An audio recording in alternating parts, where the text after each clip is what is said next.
Hello students, स्वागत है आपका एलेक्स गुरु यूट्यूब चैनल पर। एलेक्स गुरु यूट्यूब चैनल आज आपके लिए लेकर के आया है प्रिसीजन रेक्टिफायर, जो कि एक ऑपरेशनल एम्पलीफायर का एप्लीकेशन है।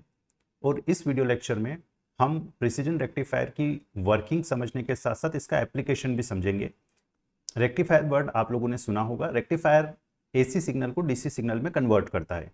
तो आज हम ये देखने वाले हैं कि प्रिसीजन रेक्टिफायर बेसिकली क्या होता है और उसकी वर्किंग कैसी है और इसके एप्लीकेशंस क्या होते हैं। मैं एक बात और आपसे कहना चाहूँगा कि अगर आपने अभी तक हमारे यूट्यूब चैनल एलेक्स गुरु को सब्सक्राइब नहीं किया है तो आप इसे सब्सक्राइब ज़रूर से करें और वीडियो पूरा देखें।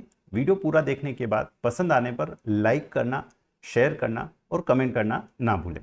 तो आइए हम स्टार्ट करते हैं प्रिसीजन रेक्टिफायर। प्रिसीजन रेक्टिफायर को समझने के लिए मैं पहले एक नॉर्मल रेक्टिफिकेशन प्रोसेस को रिकैप करता हूं।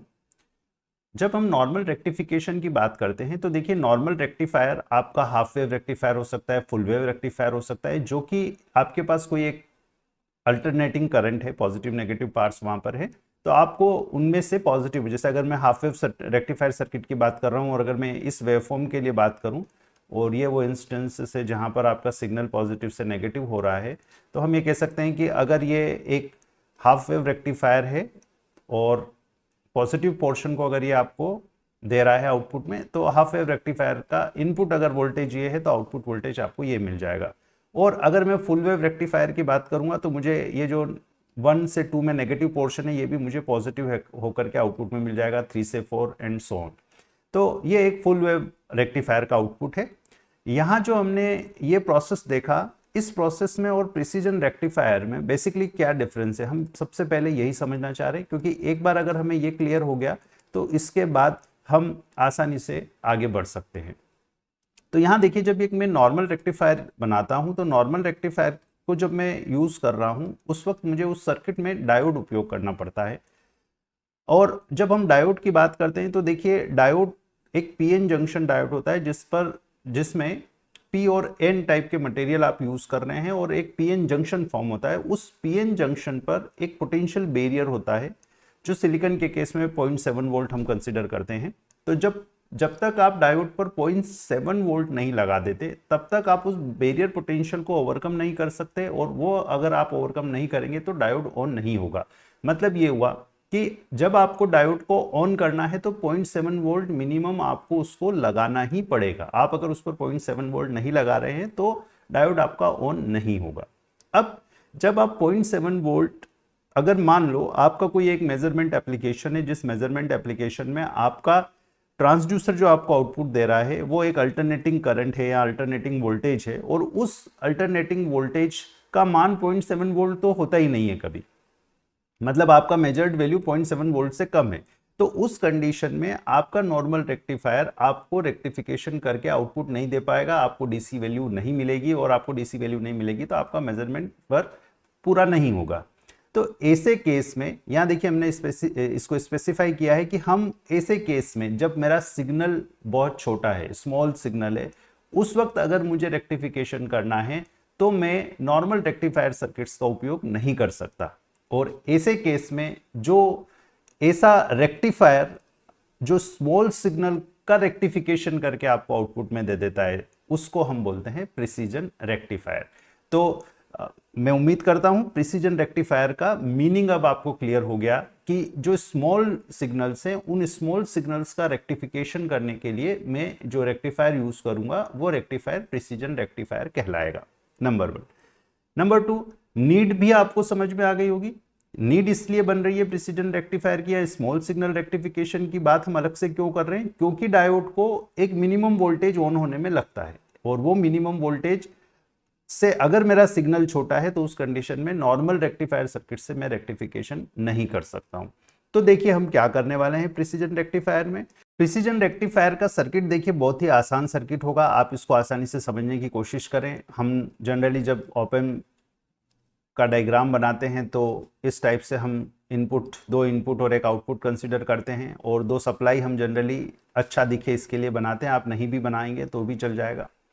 यहाँ जो इंपॉर्टेंट पॉइंट है वो ये रहेगा कि हम ऑपरेशनल एम्पलीफायर को एक वोल्टेज फॉलोवर की तरह उपयोग करने वाले हैं। और वोल्टेज फॉलोवर की तरह उपयोग करने का मतलब ये है कि आपका जो फीडबैक है आउटपुट से आप नेगेटिव इनपुट पर फीडबैक देंगे और नेगेटिव फीडबैक जो पाथ है उस पाथ में कोई रेजिस्टेंस आप उपयोग नहीं करेंगे। तो यहाँ पर देखिए हम क्या करने वाले हैं, जो चेंज आप यहाँ इंपॉर्टेंट चेंज आप कर रहे हैं वो इंपॉर्टेंट चेंज आप देखिए यहाँ पर आउटपुट टर्मिनल में कर रहे हैं। आउटपुट टर्मिनल पर आपने एक डायोड कनेक्ट किया है और उसके बाद आप फीडबैक लगा करके टर्मिनल को नेगेटिव टर्मिनल पर कनेक्ट कर रहे हैं और इसी टर्मिनल पर आप एक रेजिस्टेंस RL लेकर के उस लोड रेजिस्टेंस RL पर आउटपुट वोल्टेज चेक कर रहे हैं। और जो इनपुट मुझे जो मिनिमम या कम वैल्यू का जो इनपुट मुझे सेंस करना है या मेजर करना है उस इनपुट को मुझे लगाना है नॉन इन्वर्टिंग टर्मिनल पर। तो देखिए बहुत ही सिंपल सर्किट ये है आपका हो रहा है। इस सर्किट में हमने सिंपली क्या यूज किया है, एक वोल्टेज, मतलब हम इन शॉर्ट हम कहना चाहें तो एक वोल्टेज फॉलोवर सर्किट है जिसमें फीडबैक से पहले हमने आउटपुट में क्या कर दिया है, एक डायोड इंट्रोड्यूस कर दिया है, बस इससे ज्यादा कुछ भी नहीं। अब ये एक पॉजिटिव हाफ वेव रेक्टिफायर हो रहा है या नेगेटिव हाफ वेव रेक्टिफायर हो रहा है, ये अब हम इसकी वर्किंग को समझेंगे तो हमें समझ में आ जाएगा। तो वर्किंग समझने के लिए मैं फिर से यहाँ पर आपके सामने एक साइन वेव ले लेता हूँ और उस साइन वेव के करस्पॉन्डिंग हम आउटपुट वोल्टेज चेक करते हैं कि हमें आउटपुट वोल्टेज क्या मिल रहा है। तो ये एक मैं साइन वेव यहाँ पर ड्रॉ कर रहा हूँ, एग्जैक्ट साइन वेव नहीं दिखे तो आप मुझे माफ़ करिएगा। ये आपका टाइम t हो गया, ये इनपुट वोल्टेज हो गया, ये 0 इंस्टेंट है, ये 1 2 3 4, ये कुछ टाइम इंस्टेंट सिर्फ हमारे जब हम इसको ड्रॉ करें तो उस वक्त इजीली हम इसको ड्रॉ कर पाएँ, इसके लिए मैंने 1 2 3 4 उस पर मेंशन कर दिया है। ये कुछ वर्टिकल लाइंस में बना देता हूँ ताकि इन वर्टिकल लाइंस पर हमें ट्रांजिशन शो करना आसान हो जाए हमारे लिए। और ये अपनी 0 इंस्टेंट है, यहाँ पर मैं एक्चुअली आउटपुट मेजर करना चाह रहा हूँ या देखना चाह रहा हूँ। तो अब देखिए क्या होगा, जब मेरा इनपुट वोल्टेज पॉजिटिव है उस वक्त इनपुट वोल्टेज पॉजिटिव होने की वजह से मुझे आउटपुट वोल्टेज पॉजिटिव मिलेगा। यहाँ पर मुझे पॉजिटिव आउटपुट मिलेगा। अगर इनपुट पॉजिटिव है तो आउटपुट मेरा क्या होगा, पॉजिटिव होगा। और पॉजिटिव होने के साथ साथ एम्पलीफाइड होगा, ये एम्पलीफाइड आउटपुट होगा। और एम्पलीफाइड आउटपुट होने का मतलब ये हुआ कि अगर मान लो सपोज मेरा इनपुट बहुत कम वैल्यू है, 100 मिली वोल्ट है सपोज, और वो जब मुझे एम्पलीफाई होकर के आउटपुट में मिल रहा है तो वो मुझे एम्पलीफाई होकर के 2 वोल्ट 3 वोल्ट ये मिल रहा है, हाई गेन होने की वजह से। आपका जो ऑपरेशनल एम्पलीफायर है इसका गेन अत्यधिक होने की वजह से।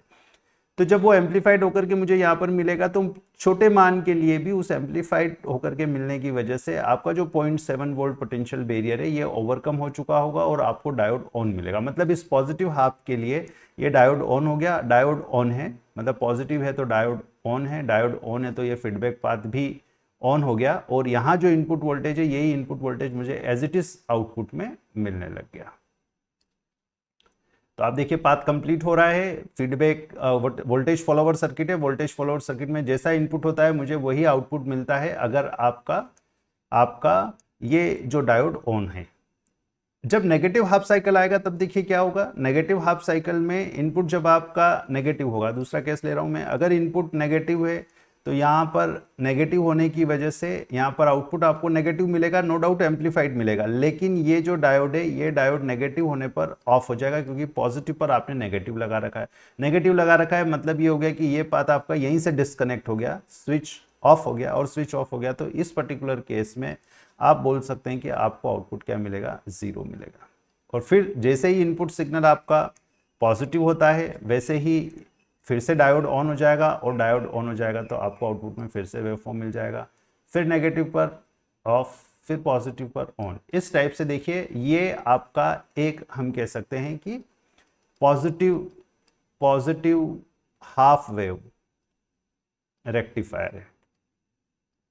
और पॉजिटिव हाफ वेव रेक्टिफायर भी कैसा रेक्टिफायर, स्मॉल वेव, ये इंपॉर्टेंट वर्ड है यहाँ पर, स्मॉल वेव। अब देखिए अगर मुझे इसको नेगेटिव बनाना हो तो मैं क्या करूंगा, सिंपल सी बात है, आप सिर्फ इस डायोड की पोलैरिटी को रिवर्स कर दीजिए। अगर आपका ये जो ऑपरेशनल एम्पलीफायर है, इस ऑपरेशनल एम्पलीफायर पर अगर आप इस डायोड को रिवर्स पोलैरिटी में यूज कर लेते हैं तो ये आसानी से आपका सर्किट हो गया। ये आउटपुट VO है और यहाँ पर आपने आपका इनपुट वोल्टेज V इन कनेक्ट कर रखा है। अगर मैं इसके लिए वेवफॉर्म यहाँ पर ड्रॉ करूँ इसी इसी पर्टिकुलर एक्सिस को लेकर के।